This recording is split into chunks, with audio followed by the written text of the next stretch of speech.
saya ingin berbagi dengan Anda makanan nomor 1 yang paling buruk yang bisa Anda konsumsi untuk hati Anda, terutama jika Anda khawatir mengalami perlemakan hati. Petunjuknya, itu bukan gula, bukan karbohidrat, dan bahan yang satu ini bahkan bukan sirup jagung fruktosa tinggi. Meskipun gula, pati, dan sirup jagung fruktosa tinggi benar-benar buruk bagi hati, ada sesuatu yang jauh lebih buruk. Masalah besar dengan hati adalah sangat sedikit gejala yang muncul saat ada masalah hati. Saya mengalami masalah hati mungkin entahlah selama 22 tahun dan saya tidak tahu itu masalah hati.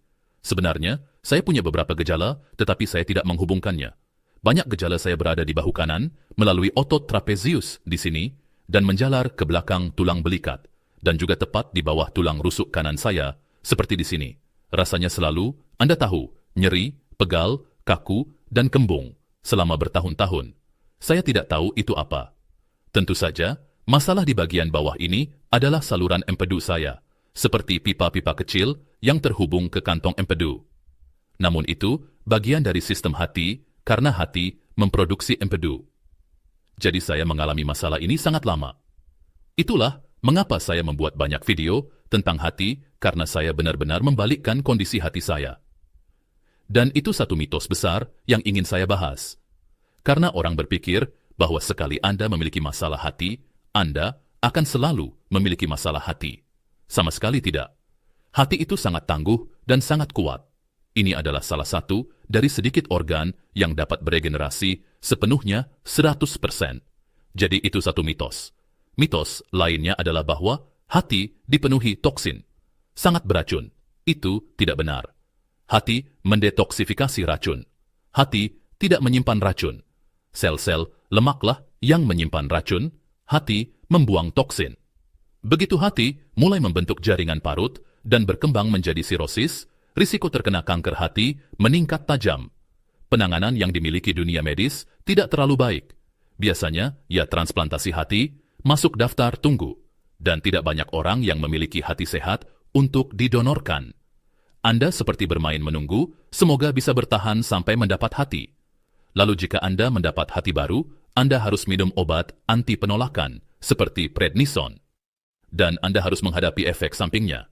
Solusi paling sederhana adalah mencegah masalah hati. Ada sebuah studi yang sangat menarik pada tikus yang ingin saya ceritakan. Ada 3 kelompok tikus. Pada kelompok pertama, mereka memberi pakan lemak, babi, LARD, dan alkohol kepada tikus-tikus ini. Baik, LARD adalah lemak, babi. Pada kelompok kedua, mereka memberi lemak sapi, disebut tallow, dan alkohol kepada tikus-tikus ini. Lalu pada kelompok ketiga, mereka memberi minyak jagung dan alkohol.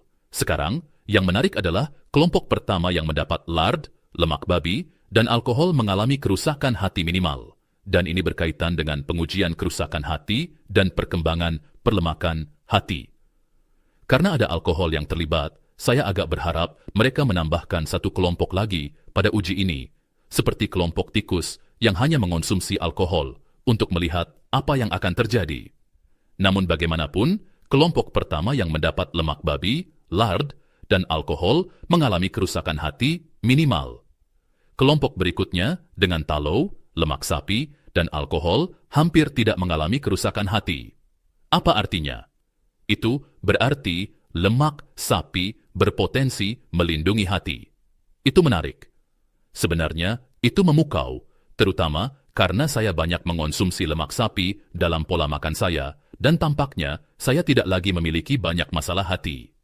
Namun kemudian, kelompok ketiga, tikus yang diberi minyak jagung dan alkohol.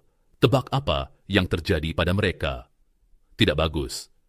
Kerusakan hati berat, yang paling parah di antara ketiga kelompok.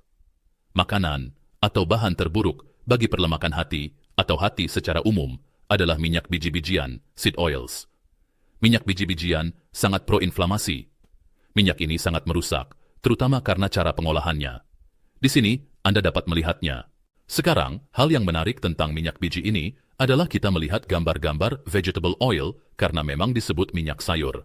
Bagi saya, itu seperti iklan menyesatkan karena ada gambar sayuran, sehingga orang mengira minyak itu berasal dari sayuran, padahal bukan. Ini seperti minyak kedelai.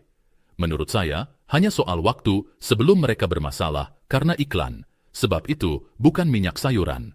Tapi jenis lemak tertentu ini, yaitu omega-6, kita mengonsumsinya terlalu banyak. Rata-rata orang di AS mendapatkan 25 hingga 30% kalori mereka dari asam linoleat. Lard, lemak babi, mengandung sekitar 2,5% darinya. Asam linoleat pada tallow, lemak sapi, hanya 0,7%. Itu kurang dari 1%. Namun minyak jagung mengandung sekitar 56% asam linoleat. Jadi, asam linoleat yang dipanaskan dalam minyak biji-bijian ini teroksidasi atau rusak sampai bisa menimbulkan banyak kerusakan radikal bebas dan efek seperti berkarat pada sel, terutama di hati dan sistem saraf. Dari situ, muncul banyak produk samping. Saya sudah membuat beberapa video tentang topik ini. Kalau belum melihatnya, silakan cek. Namun, Anda benar-benar harus menyingkirkan minyak-minyak ini dari diet. Diet kita mengandungnya terlalu banyak, 25 hingga 30%. Minyak-minyak ini sangat pro-inflamasi dan juga tertimbun di dalam sel lemak, serta membran di sekitar sistem saraf selama 2-3 tahun. Ya, jadi ketika Anda makan gula, misalnya, Anda akan membakarnya cukup cepat. Tetapi, ketika Anda mengonsumsi sesuatu seperti ini, zat itu tersangkut di tubuh, terjebak di sana, dan kita bahkan tidak bisa menggunakannya sebagai energi. Lalu kita menggunakannya sebagai apa? Ya, untuk membran sel, hormon. Maksud saya, itu langsung masuk ke jaringan dan menimbulkan berbagai jenis peradangan, terutama peradangan di hati, yang kemudian menyebabkan resistensi insulin. Dan Anda sebaiknya mulai membaca daftar bahan pada produk. Dan ketika Anda pergi ke restoran, bukan?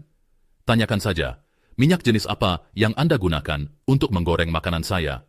Dan saya akan menghindari semua makanan gorengan di restoran cepat saji manapun atau restoran manapun. Saya tidak akan mengonsumsinya karena Anda hanya akan mendapatkan lebih banyak minyak jagung, mungkin canola, atau minyak biji kapas. Anda perlu menghindarinya setidaknya selama 2 hingga 3 tahun untuk mengeluarkannya dari sistem tubuh. Buktikan pada diri sendiri betapa baik rasanya tubuh jika Anda benar-benar mengganti minyak buruk itu dengan sesuatu yang lebih sehat. Anda perlu mulai menggantinya dengan asam lemak omega-3. Misalnya, minyak ikan, minyak zaitun, hal-hal seperti itu. Minyak tersebut bersifat anti-inflamasi. Mereka bukan hanya menggunakan minyak yang sangat rusak teroksidasi ini, tetapi mereka memanaskannya kembali berulang kali, hingga 100 kali atau lebih. Maksud saya, bisakah Anda bayangkan berapa banyak produk sampingan yang dihasilkan dan seberapa besar stres oksidatif yang ditimbulkannya bagi sel-sel Anda? Jadi, yang pertama, singkirkan minyak biji-bijian dari pola makan, mulailah membaca daftar bahan. Yang kedua, mulailah menambahkan lebih banyak asam lemak omega-3. Nomor 3, mulailah mengurangi jumlah makanan hewani seperti ayam, kalkun, Anda tahu, bahkan daging sapi yang diberi pakan biji-bijian, dan bahkan telur pun diberi pakan biji-bijian, kecuali Anda bisa menemukan telur yang lebih tinggi asam lemak omega-3. Intinya adalah Anda ingin mulai mengurangi minyak biji-bijian dan lemak omega-6 yang tinggi dari pola makan Anda dan menggantinya dengan daging sapi pakan rumput, grass-fed, grass-finished, domba pakan rumput, kambing pakan rumput, kerbau pakan rumput, dan sejenisnya. Dan saya juga tidak berpikir itu akan merugikan jika Anda menambahkan sayuran krusifer seperti kubis, sauerkraut, dan sejenisnya, karena itu juga sangat baik untuk hati. Sekarang, setelah Anda mengetahui makanan nomor 1 yang terburuk untuk hati, mari kita bicarakan makanan apa yang benar-benar baik untuk hati. Dan untuk informasi itu, saya menaruh video ini di sini. Lihatlah.